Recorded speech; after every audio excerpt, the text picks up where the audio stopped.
ఓడి అమ్మ బంటి ఇదేంది స్వామి అసలు మా ఊర్లో కింద రోజు ఒక వస్తువులు రోజు ఒకటి వచ్చేస్తుంది. అసలుకి ఇంటి ముందుకి బండ్లలో వచ్చేస్తున్నాయి. నిజంగా అయితే మనం ఇంక బయటికి పోవాల్సిన అవసరమే లేదు.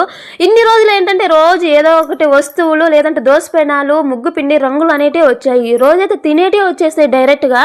ఇంటి ముందుకే ఇలా తినేటివి వస్తుంటే ఎవరి మీద వదులుకుంటామా చెప్పండి. అది కాకుండా రసకులు కాలికిలో 50 రూపాయలేనంట. అబ్బాయి 50 రూపాయలు చెప్పేసరికి మా ఊర్లో ఉండే వాళ్ళందరూ అయితే చుట్టూ వచ్చేసారనమాట. చుట్టూ వచ్చేసి అందరైతే తీసుకున్నారు, కానీ నేనే తీసుకోలేదబ్బా. ఎందుకు పిల్లలు తినకుండా పెట్టకుండా, పిల్లలు తినే పని అయితే మనం తీసుకోవాలి, వాళ్ళు తినే వాటి అన్న ఏంటి తీసుకునేదాన్ని. కానీ అక్కడికి వెళ్ళి వీడియో అయితే తీసుకున్నాను. నిజంగా 1/4 కిలో 50 రూపాయలు అని చెప్పేసరికి అందరు తీసుకున్నారబ్బా. అవి కూడా బాగున్నాయి. అద్దా మా రైలతో చూడండి తింటానే హాయ్ చెప్తుంది. అత్త కోసం ఒక హాయ్ చెప్పడం మాత్రం మర్చిపోకండి. ఇక్కడైతే మనోజ్ చూడండి మా బాబునైతే తీసుకెళ్ళారు. ఏమి మామ తీసుకొని తింటావా అంటే బాబేమో వద్దంటున్నారు. వీడియో చూశారు కదా, నచ్చినట్లయితే ఒక్క లైక్ కొట్టి ఒక కామెంట్ చేయండి అబ్బా, సరేనా.